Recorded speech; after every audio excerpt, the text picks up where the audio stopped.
Hey guys, welcome to my first cooking video. Today we're going to make fried chicken two ways.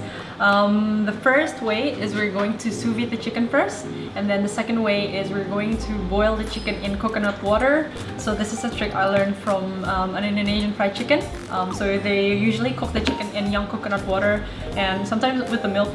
Oh no, sometimes with the shredded coconut as well. We're only going to use coconut water because we are limited by my laziness. I'll start with the garlic first. So we're going to make some sauce. I'm gonna make a sticky soy sauce with this kombu suyu. This is my favorite soup concentrate, and it's also great to use as sauce as well. And we're gonna use some honey. And the other one is I'm gonna make like a plain fried chicken with spicy mayo dip. So now let's make the garlic first. Just gonna roughly chop the garlic. Gonna put it in a small plate and set it aside. Bibi is behind the camera, by the way. So I'm just gonna divide the chicken wing into two pieces. So that part and the mini drumstick part. Just following the joint over there. There's like a natural joint that you can easily cut. Now we've got some Thai fillet as well. It's like a nice piece, a bit fatty.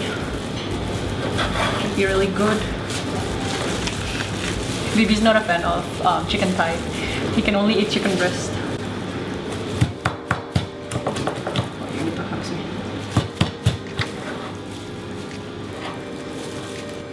Right, so just finished chopping up the chicken.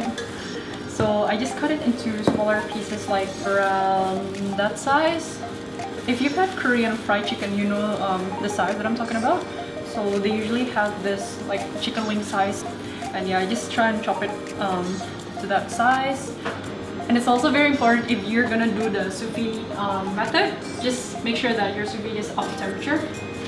So I set mine to 68 degree, and while waiting for that to come up to temperature, I'm just gonna prepare the coconut water. So I'm just gonna put half into that and then another half here. And I've got some chicken breast as well, but the chicken breast I'm just gonna cook in the sous vide and not the coconut water. Okay. And you want to make sure you start with the cold coconut water and not like boiling coconut water. Just as if you're making chicken stock, you want to start with like cold tap water, and you put your chicken inside and then bring it up to boil and let it do its thing. I'll just put half of this in the coconut water. And you also want to make sure you get like a bit of everything, so like the chicken wing and the chicken thigh, the lovely legs. And what's also exciting is I'm going to ask my friends who's gonna come to the dinner party tonight which one is actually the better fried chicken. Right, let's bring this to the stove. And then just put the temperature up to high, and then you want to cook it for around 30 minutes. Okay, now for the sous vide part, just gonna prepare some sandwich bag. Ideally you would use something a lot bigger than this, but this is all I have. Gonna put the chicken inside the sandwich bag. You want at least like half the sandwich bag filled. Oh, I forgot to mention. So the reason why I'm cooking it twice, one with the coconut water and the other one with sous vide, is because I want the fried chicken to be a teensy bit healthier than like a normal fried chicken. So with normal fried chicken, you would cook it on a stovetop for, I think you deep fry it for around 15 minutes, 10 to 15, depending on the size of the chicken. But with this method, because you cook the chicken through, you just want to brown the batter, and that'll take around 3-4 minutes depending on how hot your oil is. So that's going to make your fried chicken a teensy bit healthier. So we're just gonna seal this up, but before, I'm going to put a little bit of salt in the chicken just to make sure that it's well seasoned. Although the flavor is gonna come from the batter and the sauce itself, but I'm just gonna make sure that the chicken is not like totally blended.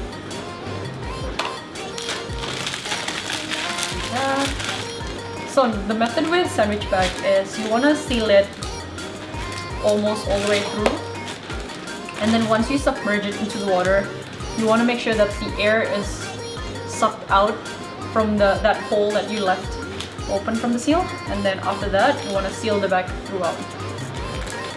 And then for the dark meat, I'm going to cook it for around 3 hours. Whereas for the chicken breast, which I haven't prepared, that's going to take an hour. So we'll leave it for 2 hours, and then while waiting for that, we'll just wait for this chicken to cook as well. The chicken in the coconut water. And then that's it, we're done. Thank you for watching, guys. Just kidding, we're not done. Alright, so I think it was 20 minutes. 20 minutes is up. So we're just going to check on the chicken in the coconut water. Alright, I just checked the chicken and it's already cooked, so I'm just gonna strain this. It's up to you if you want to save the water. I tried the water, it's pretty nice. But it tastes a little bit too coconutty. Ah! Now we're just gonna wait for this to cool down and then let the steam sort of die down a bit, and then once it's nice and cool, we'll just batter it and then we'll try and deep fry one just to have a test on the taste. Alright, now the chicken is cooled down and I'm just heating up the deep fryer just so that we can get a test run on the batter. And now we're going to make the batter. Sorry, the camera was cut off, so I don't know where the camera was off, so I'm just gonna repeat everything. So I've got all-purpose flour here, around 3 cups, and I've put in some paprika, a tablespoon of paprika. But I don't have any recipe for this, so I'm just gonna go as I go, and then I'll put the measurement in the description box below for the recipe. So I think I'm gonna put another tablespoon of paprika here. I'm gonna put around a tablespoon of garlic powder, and after that I'm just gonna put a little bit of turmeric. So this is purely for color. And the basics, I'm just gonna put in some salt. Normal salt, I would say 2 teaspoons. I'm gonna put around, let's say half a tablespoon. It's gonna be very peppery, but let's see how it goes. Oh, the most important one, I almost forget. This is celery salt. So I like to think that this is like the secret ingredient to a perfect batter. Just do like a tablespoon of celery salt. Alright, so it's all well combined. Now I'm just going to prepare the wet batter. I just like to use plain flour and water. And just whisk it until it's almost the same consistency of the buttermilk. Now let's just fry up some little pieces like this, and then we'll have a go. So we just want to coat it into the dry batter. Just coat it and then put it in the wet batter. And you know how a lot of people like to use 2 hands to, like the right hand like one hand for the wet batter and then another hand to coat with the dry batter. I like to use both the same hand for the batter, just because I actually want to clump the batter intentionally. That's what's going to give you like those lovely crackling like KFC's ones. So we're just gonna coat it back to the wet, and then again to the dry. Together. Can you see how clumpy that is? See how that's clumping on my finger? Now that's what you want. That's going to be a very beautiful crispy nugget. Now, let's just leave this here while I check on my deep fryer. Alright, so it's 180. Nice. Now, this is the test chicken. Can you see how beautiful that is? I'm just gonna break open into it. Because you know that it's cooked already, so there's no surprise when you break into it. You know that it's going to be cooked. And it's smelling amazing. Look at that. Look at how the batter is like separated with the chicken. But it's super crispy and cooked through. Alright, cannot wait. Let's try this. I'm just gonna grab one with like a lot of batter and little chicken.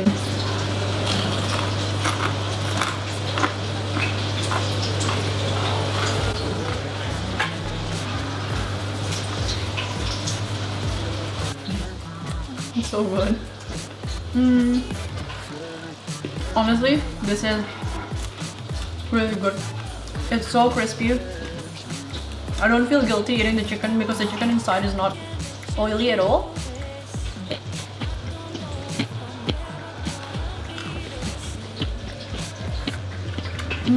Now let's make the sauce. Mix this soy sauce. I'm just using a sushi sashimi soy sauce just because it smells really good. And just a little bit of that, around 2 tablespoons. And then this kombu suyu, we'll use the same amount, roughly. Say around 2 tablespoons of the honey. Let's just put this. And try your best to mix this together. Alright, now I'm just gonna add some oil and in with the garlic. Now that it's a little bit brown, you wanna tip in all the sauce in there. Turn down your heat to low. And then you wanna scrape off all the honey. Now all we need to do is to let that reduce down until it's a little thick. And this is the chicken. It's done. Look at how moist it is. Alright, I'm just gonna let this cool on a wire rack. After it stops steaming, we're just gonna batter it up. Okay, while waiting for the chicken to cool down, I'm just gonna make the spicy mayo. So just grab a plain mayonnaise. Typically people would use sriracha sauce, but I prefer Indonesian chili sauce because it's amazing. And depending how spicy you want the sauce to be, just add more. Alright, I'm just gonna wait for everyone to come and then I'll fry off the chicken and then I'll dress some of it and then the rest of it is gonna be plain. So yeah, so excited! The rice is cooking and I've got salad in the fridge and yeah, I'll show you guys when everyone comes and we're all eating.